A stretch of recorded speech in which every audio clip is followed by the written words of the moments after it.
प्राचीन भारत के प्रसिद्ध मौर्य वंश के इतिहास को जानने के क्रम में आज हम लोग बात करने वाले हैं उस वंश के महान शासक अशोक के बारे में। नमस्कार साथियों, मैं विक्रांत जर्मिनेशन से स्वागत करता हूं। बिना देरी किए हुए चलिए शुरू करते हैं इस वीडियो को। अशोक, जो कि इस वंश का महान शासक था, 273 ईसा पूर्व में ही नियुक्त हुआ था, लेकिन उसका राज्याभिषेक जो है 269 ईसा पूर्व में ही हो गया था, यानी 4 साल पहले ही हो गया था। इसका कारण यह था कि 273 ईसा पूर्व में बिंदुसार की जब मृत्यु हुई थी, लगभग 4 साल तक उत्तराधिकार के लिए संघर्ष करना पड़ा था, लगातार अपने भाइयों के साथ युद्ध करना पड़ा था, संघर्ष करना पड़ा था। उसी वजह से जो है 269 में उत्तराधिकार घोषित होने के पश्चात भी 273 में वो मुख्य रूप से शासक बना। अशोक शासक बनने के पूर्व तक्षशिला का गवर्नर था। तक्षशिला नाम का एक प्रांत हुआ करता था मौर्य साम्राज्य का, वहाँ का गवर्नर अशोक था। पुराणों में अशोक के लिए अशोक वर्धन नाम का प्रयोग किया गया है। उसके अभिलेख में उसे देवना प्रिय, प्रियदर्शी, इन सभी नामों से संबोधित किया गया, यानी कि अशोक के लिए पुराण में हम देखते हैं कि अशोक वर्धन नाम का प्रयोग किया गया है और उसके अभिलेख में देवना प्रिय, प्रियदर्शी, इन सभी नामों से संबोधित किया गया है। अशोक के शासनकाल से संबंधित अन्य जगहों मास्की, गुर्जरा, नेट्टूर और उद्देगोलम, इन सभी जगहों से अभिलेख प्राप्त हुए हैं जिसमें उसके व्यक्तिगत नाम अशोक का उल्लेख किया गया है। यानी कि अशोक के शासनकाल से संबंधित जो अधिकतम अभिलेख प्राप्त हुए हैं उन सभी जगहों में अशोक का नाम अशोक ही मिलता है और कहीं कहीं पे, जैसे कि पुराणों में अशोक के लिए अशोक वर्धन, अन्य अभिलेख में देवना प्रिय, प्रियदर्शी, ये सब नाम से संबोधित किया गया है। भ्राभु नाम का एक अभिलेख था, उसमें अशोक को मगध के राजा के रूप में प्रस्तुत किया गया है।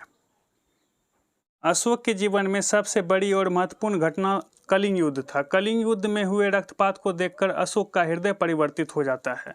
उनका हृदय परिवर्तित हो गया और उसने भविष्य में युद्ध नीति को त्याग कर धम्म की नीति को अपनाने का निश्चय किया।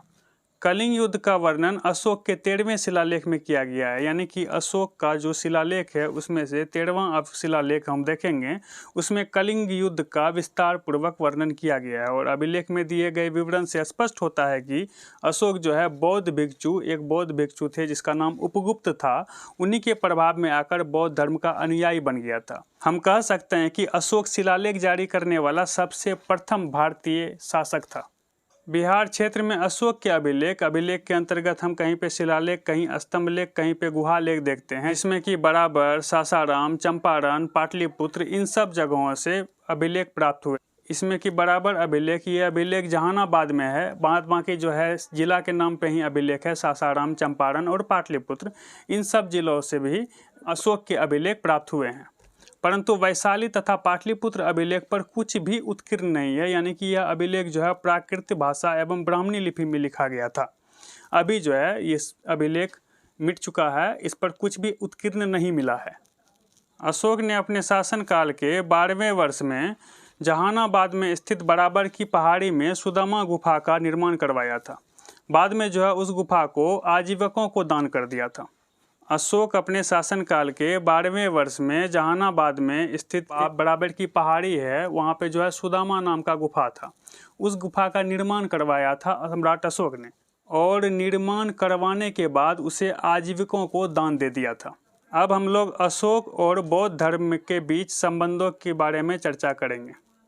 इसमें हम लोग अशोक और बौद्ध धर्म के बीच क्या संबंध था, कैसे उन्होंने बौद्ध धर्म को अपनाया, इन्हीं के बारे में चर्चा करेंगे। इनमें हम देखते हैं कि अशोक जो है बौद्ध धर्म से बहुत अधिक प्रभावित था और इसके एक बौद्ध भिक्षु उपगुप्त से शिक्षा लेकर व्यक्तिगत रूप से बौद्ध धर्म को अपनाया था, और ये सब कुछ हुआ था कलिंग युद्ध के पश्चात। पारंपरिक अनुश्रुतियों के अनुसार अशोक ने बौद्ध धर्म का 3रा सम्मेलन आयोजित किया था और बौद्ध धर्म के प्रचार प्रसार के लिए धर्म प्रचारकों को केवल दक्षिण भारत ही नहीं अपितु श्रीलंका, वर्मा, म्यांमार, यहाँ पे वर्मा और म्यांमार एक ही नाम है, वर्मा पुराना और म्यांमार अभी का नाम है, इन सभी देशों में जो है अशोक ने अपने प्रचारकों को भेजा था।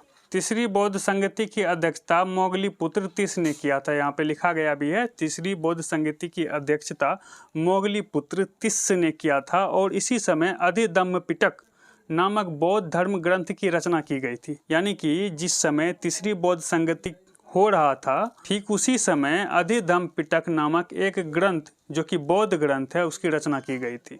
अशोक पहला भारतीय राजा था जिसने अभिलेखों के माध्यम से राजा को संबोधित किया था।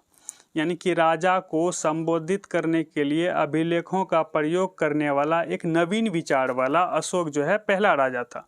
और अशोक के शिलालेख में प्राकृत भाषा, ब्राह्मणी लिपि, ग्रीक एवं अरमाइक लिपि का प्रयोग किया गया है।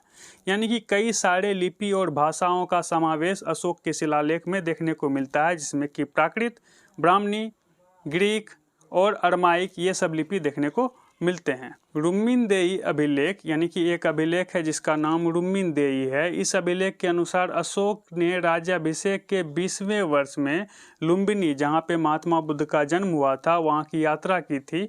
और वहाँ पे जो है जो कर लगाया जाता था, खास करके भूमि कर, जो कि पहले से 1/6 चल रहा था, उसको घटा के 1/8 यानी कि उपज का 8वां हिस्सा कर दिया था। मौर्य का आखिरी शासक बृहद्रथ है। बृहद्रथ की हत्या पुष्यमित्र शुंग नामक व्यक्ति ने की थी और हत्या करने के पश्चात उन्होंने शुंग वंश की स्थापना की थी। इस तरह से मौर्य वंश जो है समाप्त हो जाता है। फिर भी मौर्य वंश प्राचीन भारतीय इतिहास में एक महत्वपूर्ण स्थान रखता है, जिसके बारे में हम लोगों ने एक एक करके जाना।